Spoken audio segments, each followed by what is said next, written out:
नमस्कार। खास खबर में आपका स्वागत है। मैं हूं सुधांशु सारस्वत। देश में इस समय एक हलचल मची हुई है। हमारी कार्रवाई के बाद, भारत की कार्रवाई के बाद, जब भारत ने पाकिस्तान में जाकर घुसकर भारतीय वायुसेना ने आतंकवादियों को मारा, उसके बाद से ही पाकिस्तान बौखलाया हुआ है।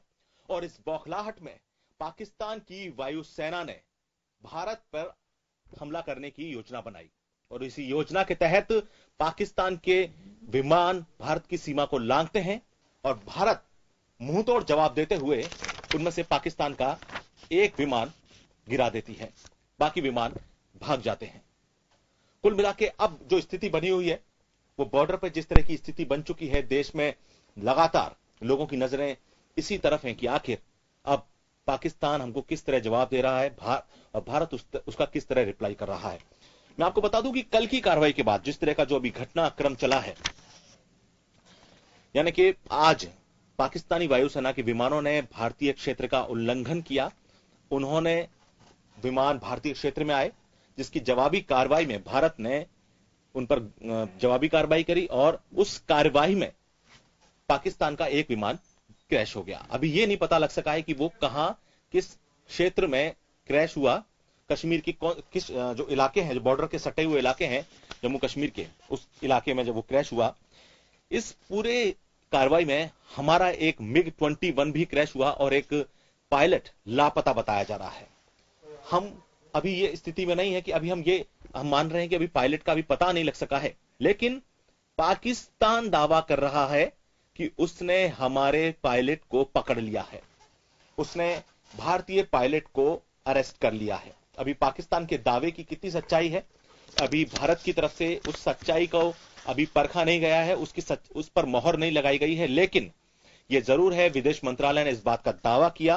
विदेश मंत्रालय के प्रवक्ता रवीश कुमार ने प्रेस कॉन्फ्रेंस की और उन्होंने कहा कि भारत की आतंकवाद विरोधी कार्रवाई का जवाब, देखिए यहां अंतर है, पाकिस्तान का जो एक जिस तरह का रवैया है, पाकिस्तान का जो चरित्र है और भारत जिस तरह से चीजें करता है, उसमें अंतर है। भारत ने आतंकवाद के विरोध में कार्रवाई की। भारत ने वहां जो लॉन्च पैड हैं आतंकवाद के, उनके खिलाफ कार्रवाई की। लेकिन पाकिस्तान क्या करता है, पाकिस्तान की एयरफोर्स किसका साथ देती है? पाकिस्तान की एयरफोर्स भारतीय क्षेत्र में आती है, भारतीय क्षेत्र का अपनी जो सीमा है उससे आगे बढ़कर भारत में घुसते हैं उसके विमान और उनको मुंह की खानी पड़ती है। इस दौरान हमारा एक विमान MiG-21 क्रैश हुआ और अभी पायलट लापता है। यह पता नहीं लग सका है कि पायलट आखिर कहां है, कि क्या वो सुरक्षित है या नहीं है। इस तरह का पूरा एक अभी उसके बाद आपको इस उसके बाद की जो स्थितियां बनी है इस पूरी घटनाक्रम के बाद, जिस तरह से चीजें बदली हैं,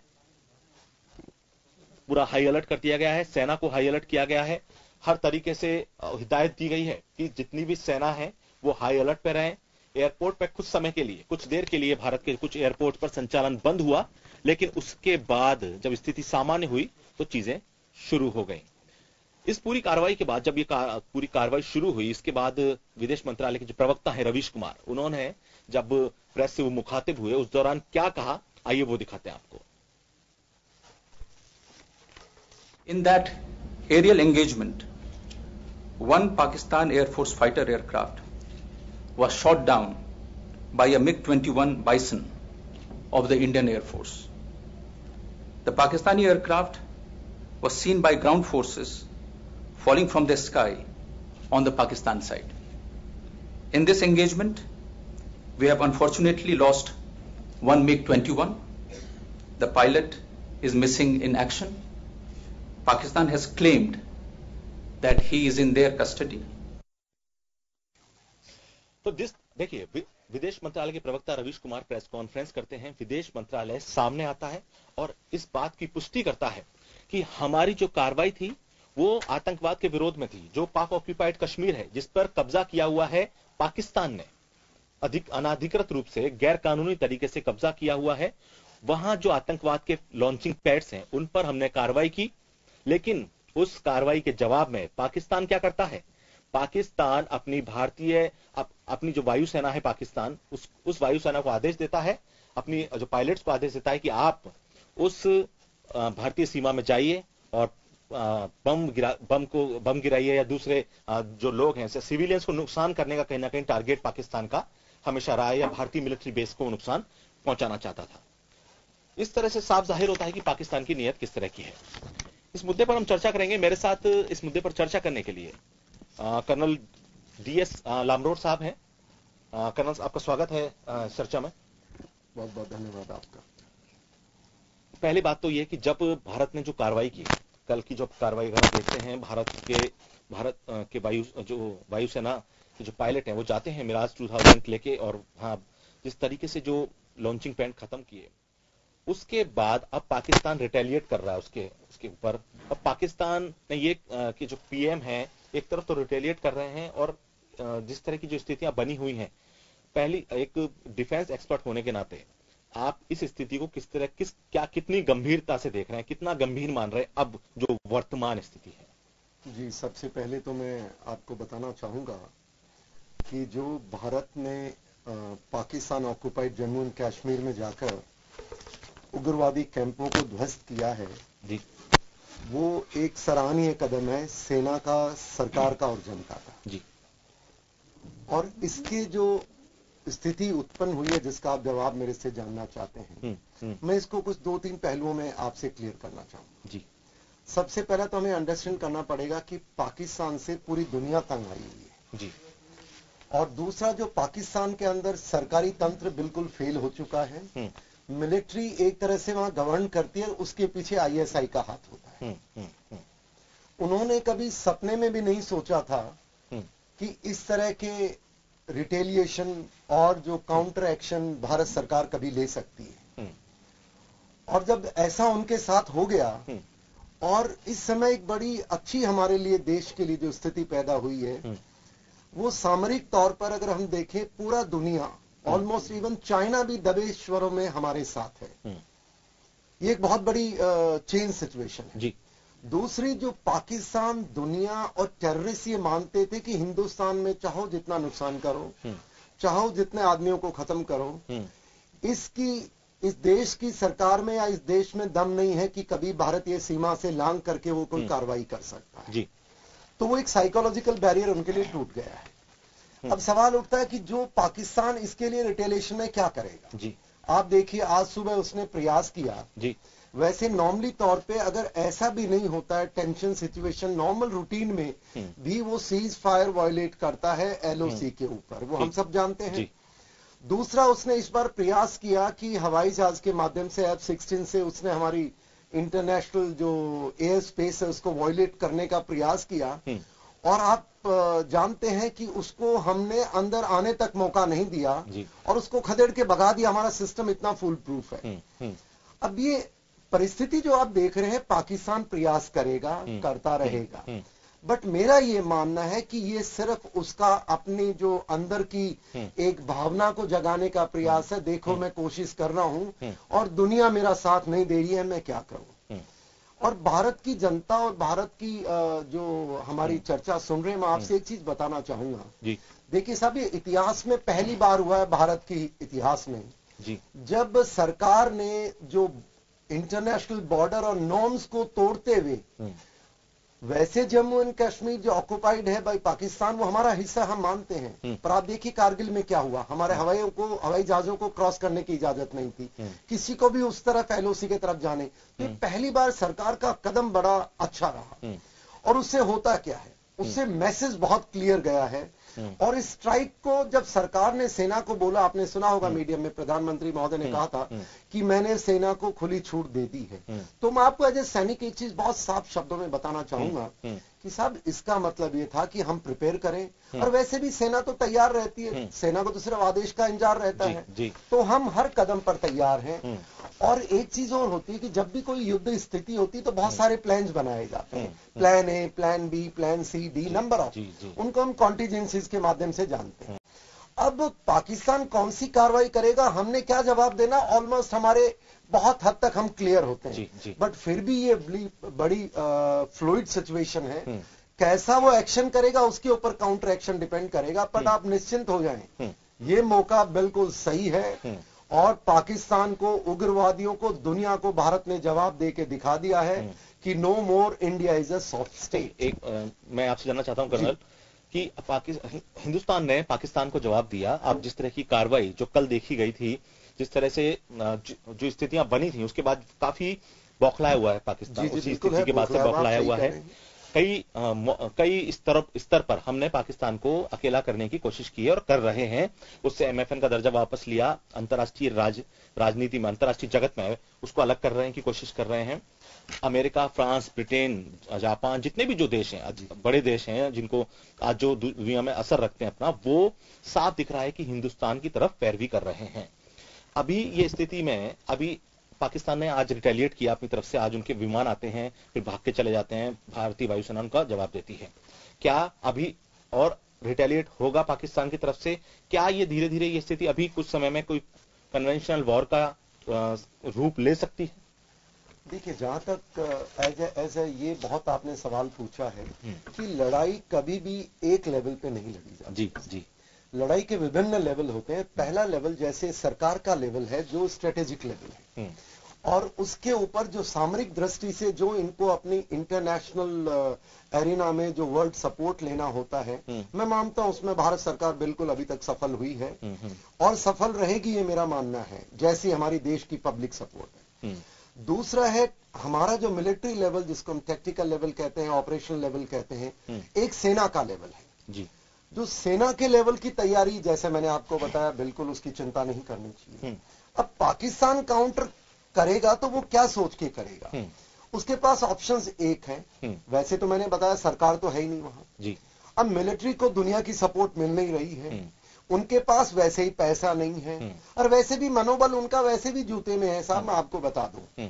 और जब ये सारी चीजें उनके खिलाफ हैं, यस, वो स्ट्राइक जरूर करेगा। एयर स्ट्राइक से एक दो और आएंगी, हो सकता है एक दो मिसाइल अटैक हो, सो इट बी।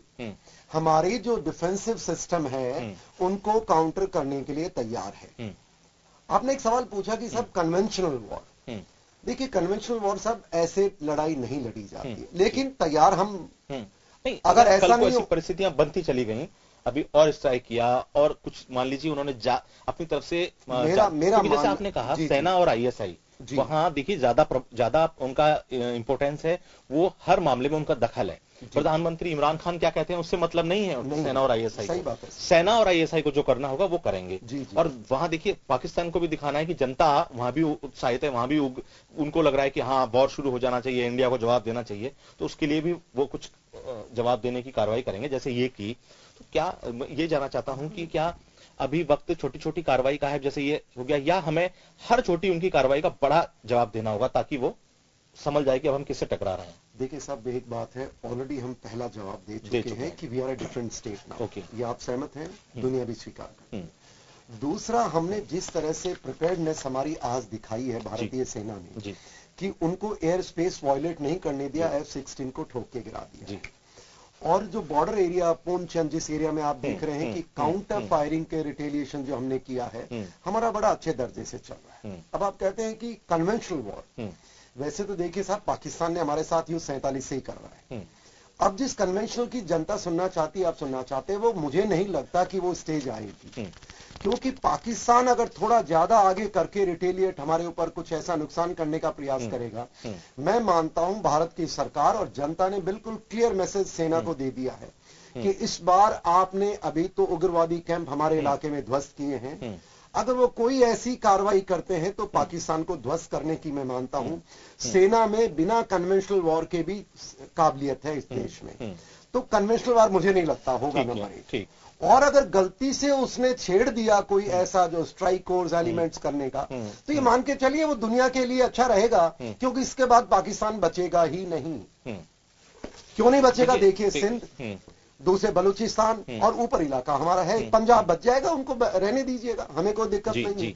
हाँ बिल्कुल ठीक कह रहे हैं आप, क्योंकि देखिए पाकिस्तान में अंदरूनी ही कलह बहुत ज्यादा है। सिंध, बलूचिस्तान, बहुत सारे अलग अलग प्रोविंस हैं जो कि आज भी अलग होने की मांग कर रहे हैं। वो चाहते हैं कि हमें पाकिस्तान के साथ नहीं रहना चाहते वो लोग, और वो अलग देश का अलग दर्जा चाहते हैं। और हिंदुस्तान की तरफ, ऐसी स्थिति में हिंदुस्तान की तरफ वो लोग देखते हैं कि हमें अगर कोई मदद कर सकता है, कोई राष्ट्र अगर हमारी मदद कर सकता है, तो वो हिंदुस्तान कर सकता है। अब देखिए अभी जो खबरें हैं जिस तरह से सामने आ रही हैं कर्नल साहब की, हमने उनका एक विमान गिरा दिया F-16, हमारा भी इस कार्रवाई में ये विदेश मंत्रालय ने भी इस बात को माना कि क्रैश हो गया, पायलट अभी लापता है। तस्वीरें जारी हो रही हैं कुछ इस तरह की, पाकिस्तान जारी कर रहा है एक पायलट, घायल पायलट की, उनको ले जाते हुए। इस स्थिति में ये अभी कहना कंफर्म नहीं है कि भाई पाकिस्तान की तरफ से, क्योंकि भारत सरकार ने अभी इसको कंफर्म नहीं किया है, लेकिन ऐसी स्थिति हो भी सकती है, संभव हो सकती है। जी देखिए, ऐसा है जब युद्ध होता है और अब जब सुबह पाकिस्तान ने सीज लाइन जो हमारी एयर स्पेस लाइन वॉयलेट कर दी है, तो मैं मानता हूं युद्ध का आगाज हो चुका है जी। और जब युद्ध का आगाज होता है तो इस तरह की कार्रवाई अभी तो शुरुआत है जी। और मैं भारत की जनता से बताना चाहूंगा, जैसा आपने भी सवाल किया और आप पूरे खुल के नहीं बता रहे हैं, कि हमारा एक विमान उसमें गिर गया है और उसके अंदर से पायलट का स्टेटस गवर्नमेंट ने हमें क्लियर नहीं किया, बस सोशल मीडिया पे मैंने भी देखा, उनकी फोटोज आ रही है, चर्चाएं हुई। तो ये तो सामान्य गतिविधि है साहब, एयरक्राफ्ट है जो सैनिक जाएगा अपने मिशन के ऊपर, well every time he won't be successful 100%, और ये भी सफलता मानता हूं कि उन्होंने अपना ऑपरेशन किया है और उनके साथ इस तरह की जो भी गतिविधियां होंगी, नुकसान होना तय है, उसमें कोई ऐसी चिंता का विषय नहीं है। पर चिंता का जो विषय ये है कि जो इंटरनल जो हमारे डिस्टर्बेंसेस वाले एलिमेंट्स हैं भारत में, वैसे कल जब से हमने उस कैंप को ध्वस्त किया है उसके बाद वो शांत हो गए हैं। पर अब देखिए आजकल सोशल मीडिया एक ऐसा माध्यम है जिसपे अफवाह और इस तरह की मनोबल गिराने के प्रयास बहुत सारे होंगे, और मैं आपको आज बहुत एक सब सैनिक के नाते मैं भारत की जनता से आपके माध्यम से सबको बताना चाहूंगा कि आप देखिए युद्ध का वो बिगुल बज चुका है, और युद्ध का बिगुल बजना, मैं सामान्य जनमानस की चर्चा नहीं कर रहा हूं, एक सैनिक होने के नाते, अरे साहब इस मौके का तो हम सब तलाश करते हैं, सालों साल तैयारी करते हैं, और ये तो हमें मौका मिला हमारी भारत माता की सेवा करने का और जनता के विश्वास को जीतने का। तो आप ये चिंता नहीं करें कि कहां है, गिर गए, ऑब्वियसली एक्सीडेंट हुआ है, एयरक्राफ्ट का गिरा है तो पायलट एग्जैक्ट होंगे, जिंदे भी होंगे, घायल भी होंगे, और ये तो शुरुआत है। तो ये तो हमारे लिए बड़े सौभाग्य का गर्व है, आपको इन चीजों पे ज्यादा गौर नहीं देना चाहिए। ये जो र्यूमर फैलाते हैं और नेगेटिव स्टेटमेंट करते हैं उनके लिए ऐसा। देखिए तभी मैंने कहा कि मैंने पायलट जो भारत सरकार है उन्होंने विदेश मंत्रालय ने स्वीकार किया कि एक पायलट हमारे लापता है, और हम भी यही बात कर रहे हैं, हम ये कतई नहीं कह रहे हैं कि वो कहां है, कैसे हैं, क्या नहीं, एक पायलट लापता है। जब भारत सरकार जो भी चीज कंफर्म करेंगी वो चीज सबके सामने सबको पता लग जाएगी। रूमर्स देखिए बिल्कुल सोशल मीडिया पे अलग अलग तरह की चीजें चल रही हैं, चूंकि देखिए जनता उद्वेलित है इस वक्त, जब देश पर किसी इस तरह की चीजें होती हैं तो जनता का मन बहुत उद्वेलित हो जाता है, भावुक हो जाते हैं लोग, और अलग अलग तरह की चीजें चलती है। कर्नल साहब मैं एक चीज जानना चाहता हूं आपसे कि अभी जब इस पूरी परिस्थिति के बाद पाकिस्तान की तरफ से इमरान खान का बयान आता है कि हम बातचीत के लिए तैयार हैं, ये बयान क्या दिखा रहा है कि क्या वो इस वक्त, देखिए बौखलाहट तो थी, लेकिन क्या वो केवल हमेशा इस बात का नाटक करते हैं, मतलब इसको क्या माना जाए कि वो अभी बातचीत की बात कर रहे हैं लेकिन वो करेंगे वही जो उनकी प्रवृत्ति है? सब आपने बहुत अच्छा सवाल किया है और मैं आपको बताना चाहूंगा पाकिस्तान ऐसा करता रहेगा, ठीक, और इस बार भारत की सरकार ये गलती ना करे। आपने अभी तक तो 12 ही कैंप ध्वस्त किए हैं साहब, उनके कैंपों की तो गिनती नहीं है, आपको पता है इंटेलिजेंस को। हम अब वेट, मेरी भारत सरकार से हमें कोई वेट नहीं करना चाहिए, हमारे पास सारे डिटेल है, इमीडिएटली हमने सारे कैंपों को आज रात में ध्वस्त कर देना है, और उसके बाद कोई सोच विचार करेंगे, चर्चा करनी है, किस चीज की चर्चा करनी है उन कायरों से, पहले आप इनको ध्वस्त कीजिए, देरी ना करें जी। नंबर 2, आपने बोला था कि जितने भी ये पाकिस्तान के अगेंस्ट एक्शंस हैं बधाई के पात्र हैं, आपने सही किए हैं, लेकिन जो एक एक्शन अभी हर स्टेज के ऊपर इनको स्ट्राइक करना बाकी है, इनको घेरना पड़ेगा, और पहला देरी ना हो, जितने भी इनके कैंप्स हैं आज रात को, कल सुबह न्यूज आना चाहिए प्रधानमंत्री महोदय कि भारतीय सेना ने उनको ध्वस्त कर दिया है। उसके बाद देखेंगे भारत की पाकिस्तान क्या चाहता है क्या नहीं चाहता है, और जब हमारा मिशन अकम्प्लिश हो जाएगा तब देखेंगे, अभी चर्चा का कोई मतलब नहीं बनता। देखिए भारतीय सेना की मौजूदगी, देखिए बॉर्डर के जो बहुत सारे इलाके पाकिस्तान, अब चूंकि कश्मीर एक ऐसा एरिया है जहां तनाव बना रहता है, तनाव की वजह भी आप सब अच्छी से जानते हैं कि क्या कारण है। ऐसे एक आप फौजी अफसर के नाते तो आपने वो परिस्थितियां भी देखी हैं कि किस तरह की स्थितियां कश्मीर में रहती हैं। कश्मीर में अभी जो वर्तमान स्थिति है, क्योंकि देखिए कुछ कश्मीर के लोग हमें सपोर्ट भी करते हैं और कुछ हिस्सा वहां ऐसा भी है जो सपोर्ट नहीं करता है। वो कहीं ना कहीं, वो चाहे कुछ बहुत कम प्रतिशत होगा, लेकिन वो काफी वहां मौजूद है। और अब पाकिस्तान की तरफ के वहां के जो लोग हैं, छुपे हुए जो लोग हैं, वो भी तो अभी इस तरह की घटना, अभी और हमें क्या लग रहा है कि इस तरह की आतंकवादी घटनाओं को प्रोत्साहित नहीं करेंगे, और हो सकता है आने वाले समय में ये इस तरह के हिमाकत करने की कोशिश करें हमारी तरफ। जी, ये आपका सवाल इतना बढ़िया है। देखिए, एनआईए, गवर्नमेंट और पुलिस ने जो अपने एक्शन किए अभी तक, जी, मैं मानता हूं सही दिशा में जा रहे हैं। दूसरी बात आप देखिए, फारूक अब्दुल्ला, मुफ्ती सईद और जो हुरियत वाले लोग हैं, मैं आपको बता दूं कि मैं टेररिज्म में, पहली बात तो कश्मीर का मैंने वो दौर देखा है जब वहां टेररिज्म नहीं था। मैं नया यंग लेफ्टिनेंट हुआ करता था, 84-85 की बातें हैं। जी, जी। और मैं जब रिटायर हुआ हूं तब भी मैंने देखा कि काफी शांति काफी हद तक आ गई। मैंने हर दौर देखा है साहब, कंपनी कमांडर का देखा है, सीओ का देखा है और बाद में भी देखा है। मैं आपको बताना चाहूंगा कि कश्मीर के अंदर जो उग्रवाद का जो नाटक है, ये मुझे कहीं न कहीं लगता है कि बहुत बड़े तंत्र का हिस्सा रहा है। जी। और वहां ज्यादा कश्मीर की जनता हमारे खिलाफ है, मैं आपको बता दूं ऐसा नहीं है। अब देखिए, पूरा जो पॉपुलेशन है वहां का और पूरी जो भौगोलिक स्थिति है, उसके अंदर जम्मू कश्मीर, पुंछ का कोई मिलिटेंसी से लेना देना नहीं है। रामबन, बनिहाल तक कोई लेना देना नहीं है। उधर लेह लद्दाख, कारगिल में कोई लेना देना नहीं है। बारामुल्ला को मिलिटेंसी फ्री घोषित कर दिया गया है। कुपवाड़ा, ऊपर इलाके, उरी, पुंछ, उनमें कोई लेना, ये है कुछ 5 मात्र डिस्ट्रिक्ट। अरे एक बात बताएं साहब, वो 5 मात्र डिस्ट्रिक्ट में ये बदमाशी हो रही है। और मुझे लगता है कि पहले टाइम में कहीं कहीं हमारे जो बड़े लोग थे तंत्र में, पॉलिटिशियन, सरकार, कहीं कहीं इनका हाथ था, वरना ऐसी कोई गुंजाइश नहीं। मैं आप आज बताना चाहूंगा, मैं यही मौजूद हूं, अगली डिबेट में मुझे कहीं जनता से आने का मौका मिलेगा आपसे रूबरू। कश्मीर में कुछ भी नहीं होने वाला है। कश्मीर के अंदर जनता आज बड़ी खुश है कि इन सारे हुरियत वालों को अंदर किया इस सरकार ने। कुछ लोग पाकिस्तान के गुर्गे चलते रहेंगे साहब, किसी भी शहर में देख लो 20-25 बदमाश तो हर जगह होते हैं। और मैं आपको बता दूं, जो आज भी अगर 2 टेररिस्ट मार गिराए गए, ये चलता रहेगा, कोई चिंता नहीं है। अरे एक चीज और बताऊं मैं, पता नहीं मोदी जी आप क्यों लेट कर रहे हैं, भारत सरकार क्यों लेट, आप 370 और 35A को क्यों दफा नहीं करते हैं?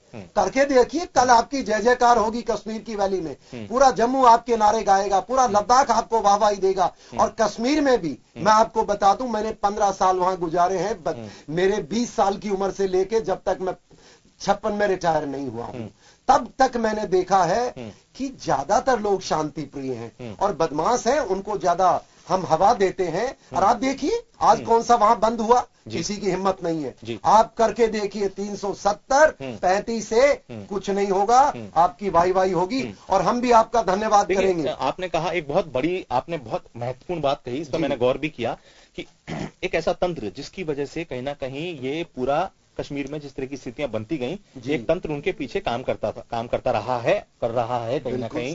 अलगाववादियों की जब हम बात करते हैं, अलगाववादी नेता जिनको अभी तक सरकारें सुरक्षा देती आई, अब चूंकि सरकार ने उनकी सुरक्षा हटाई है, सारी स्थितियां बदली हैं, उसके बाद अलगाववादी नेता वो जिस तरह की जिंदगी जीते हैं, जिस तरह से वो रहते हैं, जिस तरह के उनके परिवार के हालात हैं, वो अन्य कश्मीरियों के नहीं है। अन्य कश्मीरी आतंकवाद झेल रहा है, वो आराम से रह रहे हैं वहां पर, और वो अपने शायद कहीं ना कहीं वो उस तंत्र से जुड़े हुए हैं और शायद वो उस तंत्र के लिए वो काम कर रहे हैं जिसकी वजह से कश्मीर आज जल रहा है। जी, आपने बिल्कुल सही कहा। मैं देखिए साहब, आपको पता है कि नहीं है, मैं सैनिक के नाते मेरा जो पीएचडी मैंने किया था वो टेररिज्म इन इंडिया पे किया था, मैं आपको बताना चाहूंगा। और उस दौरान मैंने बहुत सारी चीजें, क्योंकि आदमी अध्ययन करता तभी पता लगता है, ये जो टेररिज्म की प्रॉब्लम पहली बात नहीं है भारत में, और कश्मीर को ही क्यों चूज किया, आप जरा अंदाजा लगाइए साहब। गिलगिट बाल्टिस्तान हमारा इलाका था जी, और ये महाराजा हरि सिंह के अंडर हुआ करता था। आप बताइए, जब भारत के टुकड़े हुए, मैं उसको आजादी नहीं कहता हूं, मैं आज मैं बताना चाहूंगा, जिस दिन टुकड़े हुए, ऐसा क्या कारण था कि एक कंपनी अंग्रेजों की बाल्टिस्तान, गिलगिट बाल्टिस्तान पे पाकिस्तान का झंडा फहराती है, और वो झंडा फहरा करके, उस समय माउंटबेटन पूरे भारत और पाकिस्तान के इंचार्ज थे। इस पे ऐसा क्यों हुआ? दूसरी बात, जब हमारी सेनाएं, जब इन्होंने कबायलियों ने हमला किया और सिंध के जो ब्रिज, अपना इंडस का जो ब्रिज था, उसके लिए हवाई ताकत, हवाई सपोर्ट मांगी गई, भारत सेना ने ना कर दिया गया। तो ये जो टेररिज्म का मामला 87 के अंदर एक ऑपरेशन टोपैक नाम की उनके जियाउल हक ने शुरू किया था। अब वो क्यों शुरू किया था आप बताएं। 90 के अंदर मैं आपको क्रोनोलॉजिकल ऑर्डर में बता रहा हूं साहब। 19 जनवरी 1990 के अंदर रातों रात 4.5 लाख हिंदूज वहां से निकाल दिए जाते हैं और वो वहां का चीफ मिनिस्टर देख रहा है और अगले दिन भाग जाता है यूके में। ये कौन सा नजारा है साहब। फिर 10 साल तक हम लड़ते रहते हैं। मेरा मानना है, मैं किसी सरकार विशेष का नाम नहीं ले रहा हूं, पर सरकारी तंत्र की मदद के बिना ये कभी भी नहीं पनप सकता।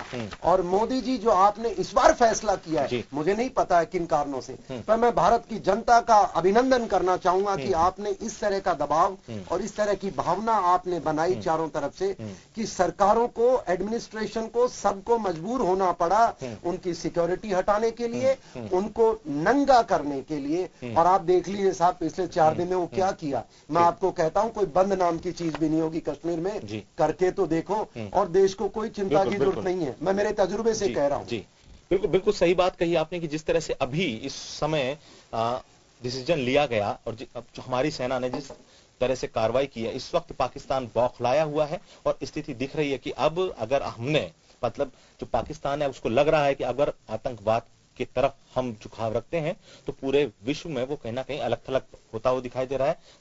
दूसरे देश जो कभी उसको सपोर्ट करते थे उनको भी समझ में आ गया है कि पाकिस्तान किस तरह से आतंकवाद को पालता पोसता रहा है।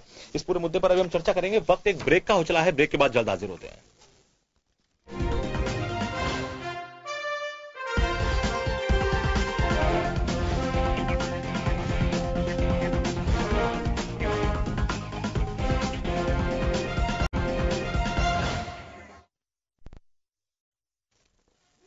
ब्रेक के बाद आपका फिर से स्वागत है खास खबर में। इस वक्त देश में पाकिस्तान से लगी जितनी भी सीमा है, जो देश के एयरपोर्ट्स हैं, सभी पर एहतियातन हाई अलर्ट कर रखा है। सेना इस वक्त पूरी चौकस है। सीमा पर पूरे हाई अलर्ट किया हुआ है। पूरी चौकसी बरती जा रही है कि किसी भी तरह की कार्रवाई अगर पाकिस्तान की तरफ से होती है, पाकिस्तान ने उस पर गोलीबारी भी करी है सीमा पर, उसका भी एलओसी पर, उसका भी भारत ने माकूल जवाब दिया है। क्या स्थिति है, मैं आपको बताना चाहूंगा कि राजस्थान की भी श्री गंगानगर की अगर मैं बात करूं, जो सीमा पाकिस्तान से लगती है, अनूपगढ़ के जो हिस्से हैं पाकिस्तान से लगते हैं, आइए देखते हैं कि वहां क्या स्थिति है, किस तरह के लोग क्या सोच रहे हैं वहां पर। भारतीय वायुसेना की एयर स्ट्राइक के बाद भारतीय सेना ने श्रीगंगानगर जिले की पाकिस्तान के साथ लगती सीमा पर सतर्कता बढ़ा दी है।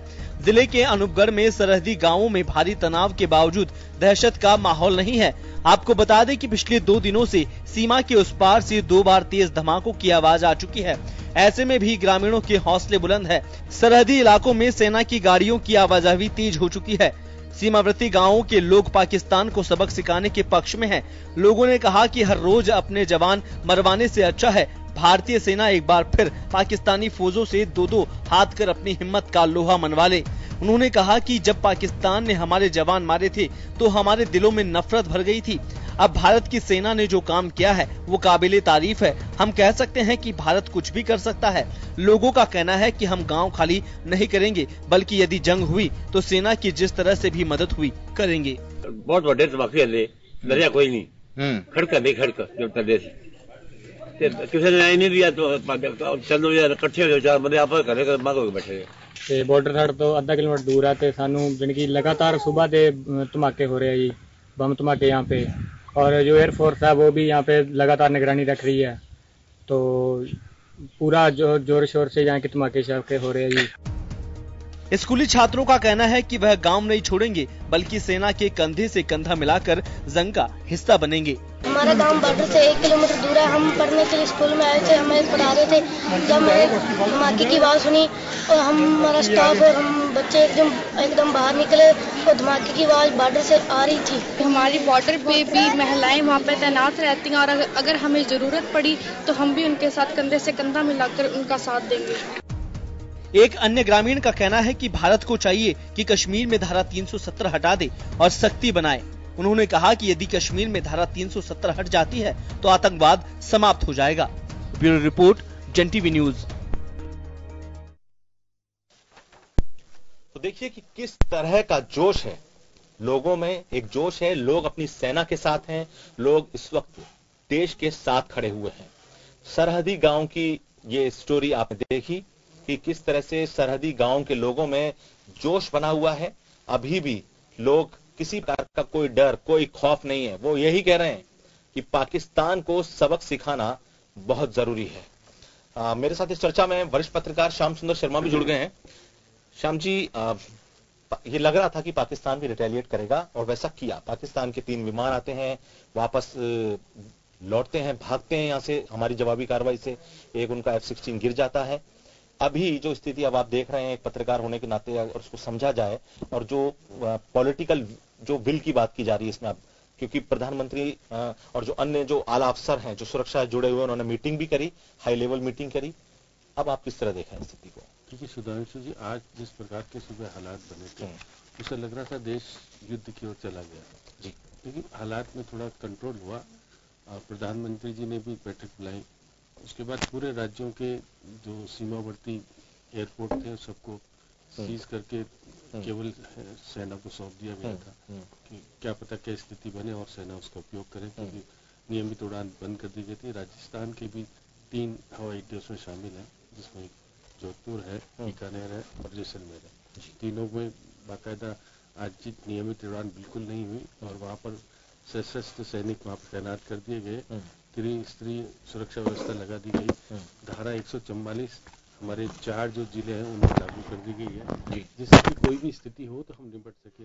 मुख्यमंत्री ने दोपहर में 3 बजे आवश्यक बैठक भी ली और उन्होंने हालात भी जाने और उन्होंने कहा अपने कलेक्टर्स को और एसपी को कि वह सेना के अधिकारियों से संपर्क रखें और उनको जो भी मदद हो, जो भी सुविधा चाहिए तत्काल देने का प्रयास करें। साथ साथ उन्होंने देखिएगा जितने सीमावर्ती जिलों के अस्पताल हैं और वहाँ पर पूरे इक्विपमेंट है या नहीं है, खून है या नहीं है, सारी चीजें है नहीं, इसको तरीके से उपलब्ध हो। रसद सामग्री कितनी है, हमारे को पेट्रोल कितना है, डीजल कितना है, सारी आरक्षण सुविधा भंडारण किस प्रकार से हो। उन्होंने बाकायदा कहा है कि कोई भी जरूरत पड़े तो हमको ऐसा महसूस नहीं हो कि सेना को जरूरत पड़ रही है तो हम उस वक्त सोच रहे हैं कहाँ से लाए। इसलिए भंडारण की पूरी सुविधा रखें, कोई भी स्थिति आए तो हम निपटने के लिए तैयार हैं। सरकारी कर्मचारी और अधिकारियों की छुट्टियां रद्द कर दी गई है और उन्होंने कहा कि हर पल की सूचना हमको पहुंचाएं और हम, लेकिन मुख्यमंत्री ने साफ तौर पर कहा है कि पूरा देश या हमारा राज्य भी, क्योंकि हम बाकायदा पाकिस्तान में करीब 1100 किलोमीटर की हमारी सीमा क्योंकि हमारे राज्य में लगती है, बाकी जम्मू कश्मीर वगैरह में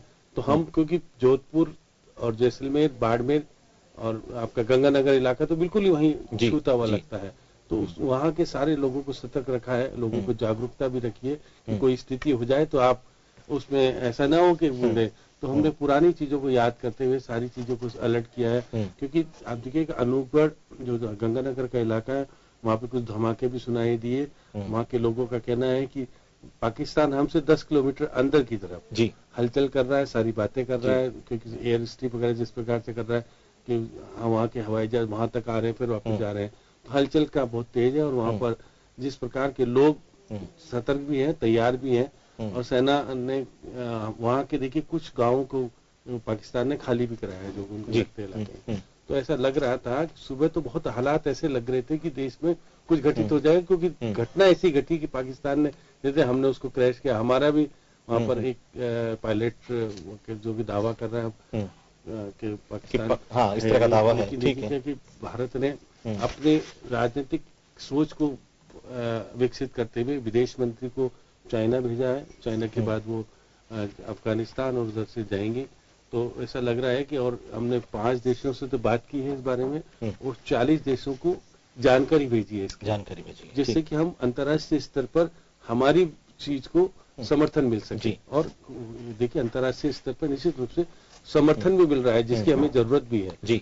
आप देखिएगा कि चीन ने पहली बार पाकिस्तान को समर्थन खुला चोरी छिपे तो दे रहा है, लेकिन खुला समर्थन वो भी नहीं दे रहा है।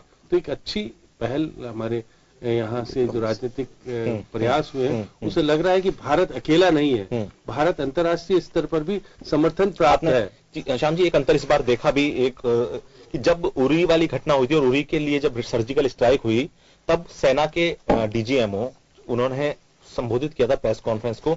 लेकिन इस बार विदेश मंत्रालय की तरफ से प्रेस कॉन्फ्रेंस की गई, इस बारे में बताया गया कि इस तरह से कार्रवाई हुई है। इस तरह तो चीजें, मुझे लग रहा है कि डिप्लोमेसी पूरा ध्यान रखा जा रहा है कि इसका कि किस तरह से हम अंतर्राष्ट्रीय स्तर पर अपनी चीजों को सामने रखेंगे। देखिए कि हम घटना करने से पहले सारी चीज के बाहर के देशों को समर्थन ले रहे हैं। देखिए ईरान हमको बहुत अच्छा समर्थन दे रहा है, अफगानिस्तान हमको समर्थन दे ही रहा है, और क्योंकि पाकिस्तान से हम ही पीड़ित नहीं है, बाकी लोग भी काफी पीड़ित है। अब जब देखिए आप सीधे तौर पे जब ये आज भारत सरकार की तरफ से कहा गया कि अगर अमेरिका अपने आतंकवादी को लादेन को वहां जाकर के मार सकता है, तो क्या हमको अधिकार नहीं बनता कि जो हमारे यहाँ गड़बड़ पर लाके जाए हम उसको खत्म करें। हमने वहां के बिल्कुल सिविलियन इलाके को छेड़ा ही नहीं, बिल्कुल, और कोई भी हमारा ऐसी कार्रवाई पे पीड़ित भी नहीं हुआ है, क्योंकि पाकिस्तान ने तो कर देता कि हमारे यहाँ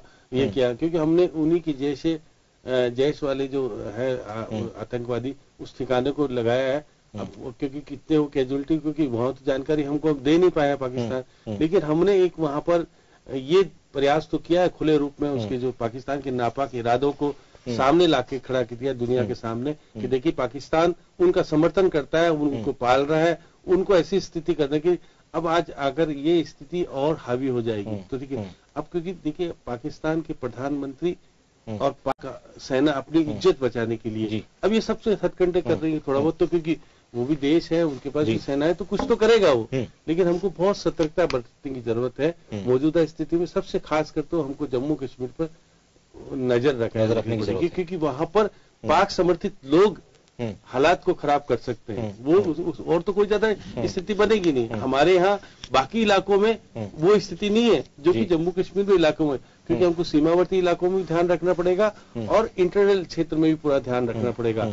सेना हमारी पूरी तरह सतर्क है, सेना क्योंकि सेना को बहुत ज्यादा जानकारी है, क्योंकि ऐसा नहीं है कि हम जिस तरह से हमने तैयारी की है और एक ही दिन में सारी कर दी, ऐसा नहीं हुआ। टाइम लगा और हमने जवाब देने के अंदर प्लानिंग करके बाकायदा, और हमने बाहर के देशों से समर्थन भी प्राप्त किया। यही कारण है कि अमेरिका ने भी कहा है कि कोई बड़ी कार्रवाई करेगा, तो ट्रम्प ने कह दिया था पहले। बिल्कुल, तो ऐसी स्थिति है, भारत पूरी तरह से तैयार है किसी भी, और इस बार हर लेवल पर मुझे लग रहा है भारत बेहतर रणनीति बना रहा है।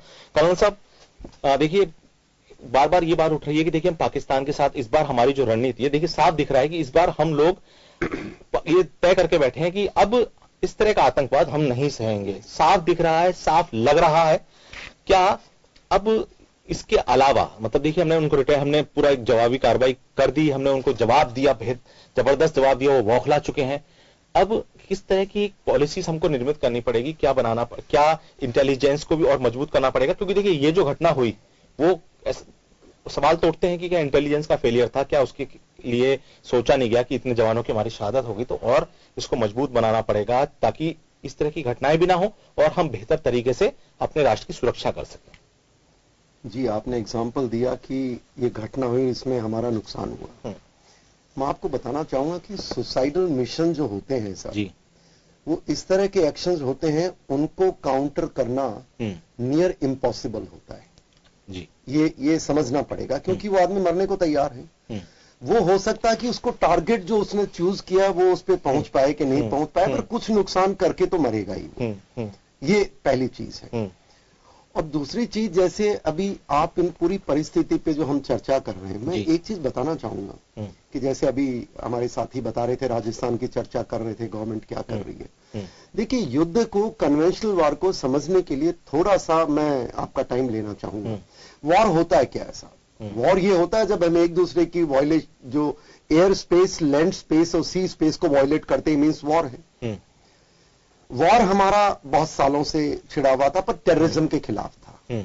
आज सुबह जो पाकिस्तान ने ट्राई किया वो एक्चुअली वॉर था। ठीक। और उस वॉर को देखते हुए प्रधानमंत्री महोदय ने और गवर्नमेंट ने जो काम किए दुरुस्त किए। अब यहां पर मैं एक बात बताना चाहूंगा कि जैसे आप चर्चा तो होंगी, ऑब्वियसली होंगी, स्ट्रेट कहीं नहीं हो सकता, वॉर में सबको दिक्कत होगी। अब आप देखिए, हम यहाँ चर्चा कर रहे हैं, मैं आज एक सोशल मीडिया पे पढ़ रहा था, मैं जब वहाँ सीओ होता था 2002-03 के अंदर, और मेरा पूंछ राजौरी का इलाका था, वहाँ एक छोटा बच्चा हुआ करता था, आज वो बड़ा है और वो शायद चुनाव लड़ने की तैयारी कर रहा है। मैं उसका स्टेटमेंट पढ़ रहा था, वो कह रहा था कि भारत के जितने भी तुम लोग हो,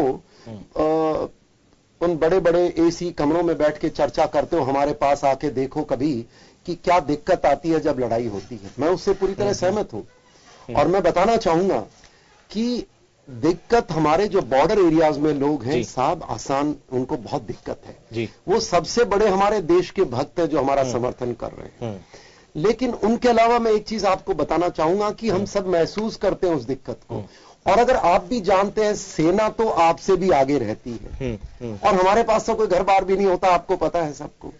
तो जो ये इस तरह की चर्चा करके, और जो सिचुएशन पूरे वॉर की है उसके अंदर ना जो मोटी चीजें हैं, मोटी चीजें, ये वॉर एक बड़ा डिफरेंट है। हमने काउंटर एक्शन किया, F-16 मार गिराया, पाकिस्तान घबरा गया। हो सकता है कल फुदक की कुछ कार्रवाई करे, so what, let it be, करने दो, हम इंतजार कर रहे हैं। लेकिन जैसा मैंने अभी पहले भी कहा था, अभी भी दोहराना चाहता हूं, आज की रात हमारे लिए वो रात है जिसमें हमने उग्रवाद पाकिस्तान के अंदर है उसको एलिमिनेट, सिर्फ 12 स्ट्राइक नहीं, रात को जितनी स्ट्राइक करनी पड़े, बिकॉज हमारी इंटेलिजेंस एजेंसीज बहुत अच्छा काम कर रही है, उनके पास चप्पे चप्पे की खबर है, और हम सब तैयार हैं। ये फैसला आज रात को ले लेना चाहिए भारत सरकार को, ध्वस्त कर डालो पाकिस्तान, कल ऐसी उम्मीद ही, और जो करे देखा जाएगा, लड़ाई करेगा किससे, हम तो टेररिस्ट कैंप को बर्बाद कर रहे हैं। पर अगर आज आपने बर्बाद नहीं किया और परसों किन्हीं कारणों वो जिंदे रह गए, तो दोषी हम लोग रहेंगे, सेना नहीं रहेगी, इसलिए आज खत्म कर डालो। दूसरी जो आप चिंता का जैसे बता रहे थे, कश्मीर पे ध्यान रखना है। सब आप नहीं आए थे, मैं बताना चाहूंगा कि कश्मीर को जितना बदनाम किया गया है, उतनी वहां जनता की दिक्कत नहीं है। ऐसे थोड़े धरने तो किसी भी शहर में चले जाओ साहब, जेएनयू के अंदर क्या हो रहा है जी, बंगाल में क्या हो रहा है, केरला में क्या हो रहा है, ये चीजें हमको नहीं दिखती हैं जो ज्यादा इंटेलेक्चुअल कहलाते हैं, इंटेलेक्चुअल फैकल्टीज। कश्मीर को बदनाम मत करो, आप देखिए वहां क्या हो रहा है, कुछ भी नहीं होगा। जो पाकिस्तान के बदमाश है उनको आप जेल में डाल रहे हैं, 100% डालिए उनको, पत्थरबाजों को पकड़िए, पत्थरबाजों को छोड़ा किसने, आपकी चुनी हुई सरकार ने, तो दोषी कौन है, आप दोषी हैं, अरे जेल में डालिए। जनता तो बहुत खुश है, आप 370 हटाइए, 35 से हटाइए, आपकी वाई होगी देश की।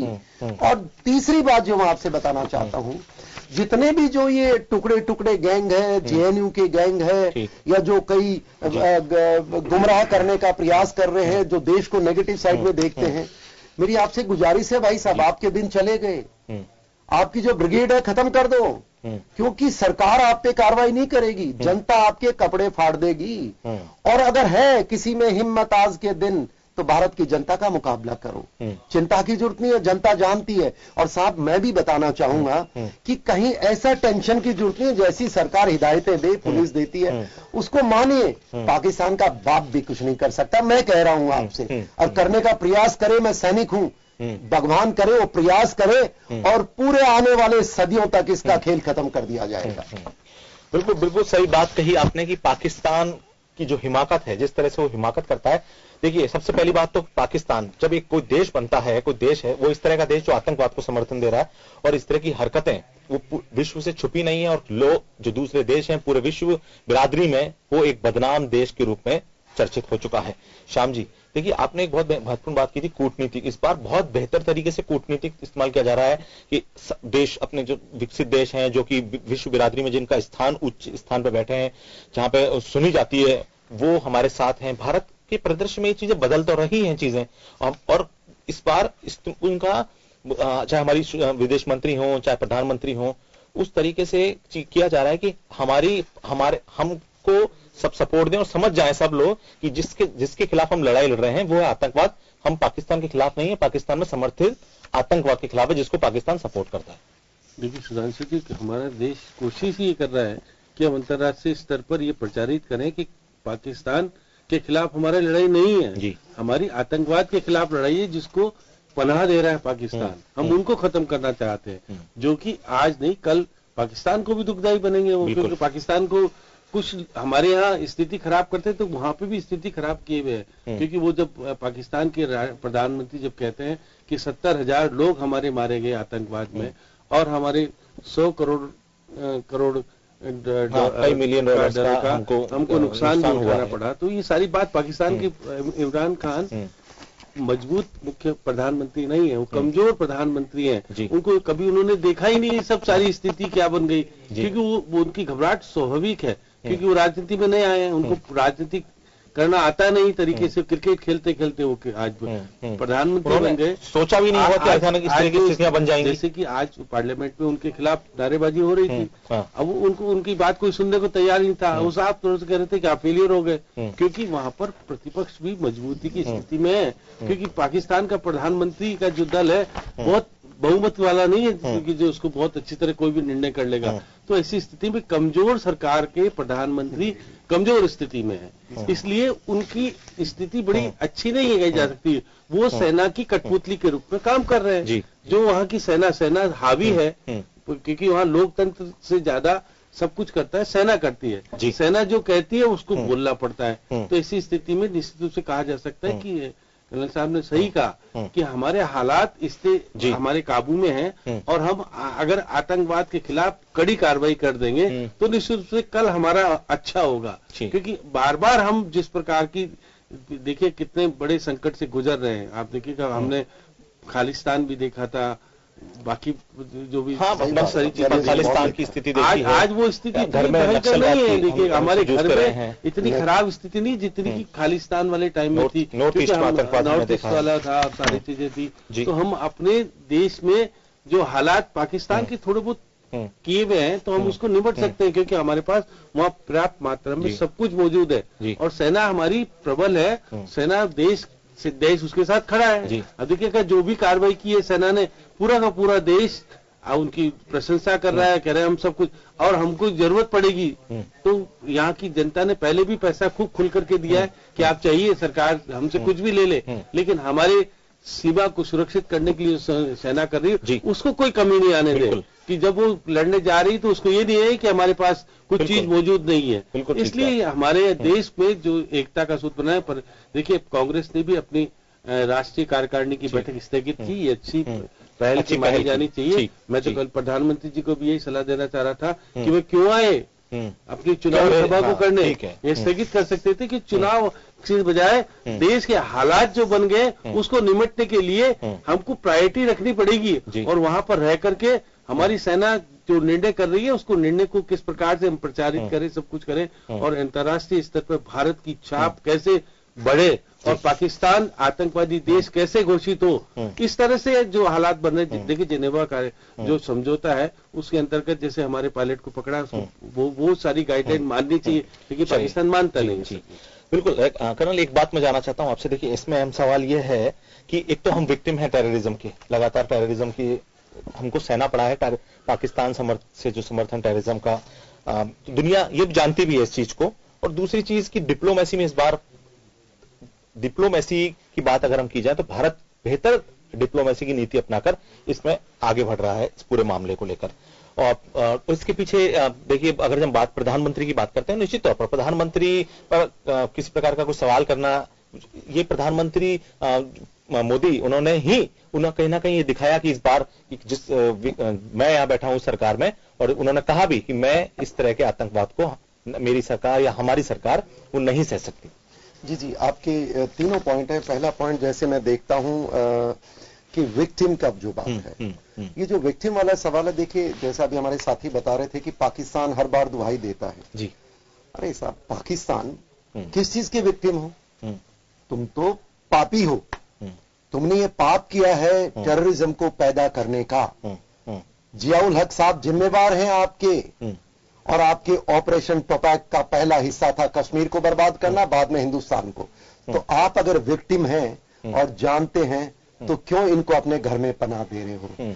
और रही बात आपको ये काटे या ना काटे, इस बार मैं आपको बता दूं, जिस प्रकार हमारे प्रधानमंत्री महोदय ने साफ शब्दों में कहा है और भारत की जनता, विपक्ष, पक्ष सारे लोग खड़े हैं सरकार के पीछे और सेना के पीछे, ये मान के चलो, आप करो या न करो, उनका खात्मा हम करेंगे, नंबर 1।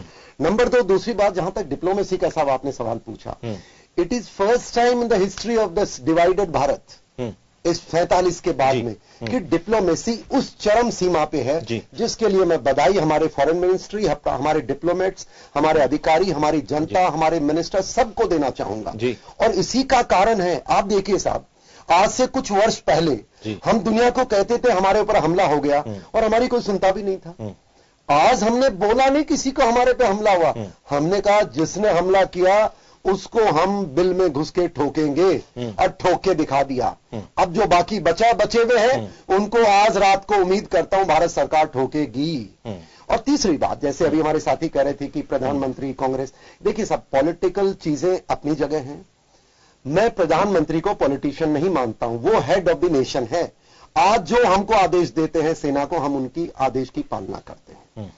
और रही बात आज के दिन मोदी जी या कोई प्रधानमंत्री हो, उसको तो हर चेहरे, हर बच्चे को नजर आना चाहिए जैसे वो नजर आ रहे हैं, अभी यहां, कल वहां, हर जगह उनका नजर आना चाहिए। दुनिया देखे कि अरे लीडर है कि कौन सी चीज है, ये सारी चीज और सबसे चर्चा कर रहा है, और युद्ध की कोई चर्चा नहीं करता है। सुबह पहले सारी सेना, सारी जनता, तो मैं मानता हूं इनका हंसता हुआ चेहरा एक लीडर का देश के लिए बहुत पॉजिटिव संदेश है, और बहुत पॉजिटिव संदेश है दुनिया के लिए भी। Thank you. बिल्कुल देखिए, इस बार हिंदुस्तान जैसे कि एक पैगाम भी दे रहा है कि बार बार ये बात कही गई कि अब ये नया हिंदुस्तान है, ये अलग तरीके से चीजों को लेता है। आतंकवाद अब किसी भी कीमत पर सहा नहीं जाएगा। इस पूरी जिस तरह से जो हालात बने हुए देश में, जो अभी जिस तरह के पाकिस्तान की तरफ से जो रिटेलिएट किया गया या जो कार्रवाई भारत ने की, उसके बाद से लोगों में कहीं से मनोबल गिरा हुआ नहीं है लोगों का। ये देखते हैं कि लोग क्या कह रहे हैं, क्योंकि लोग अलग अलग तरीके से रिएक्ट कर रहे हैं और लोगों में इस वक्त हौसला, लोग लगातार सेना का हौसला बढ़ा रहे हैं, देश का हौसला बढ़ा रहे हैं।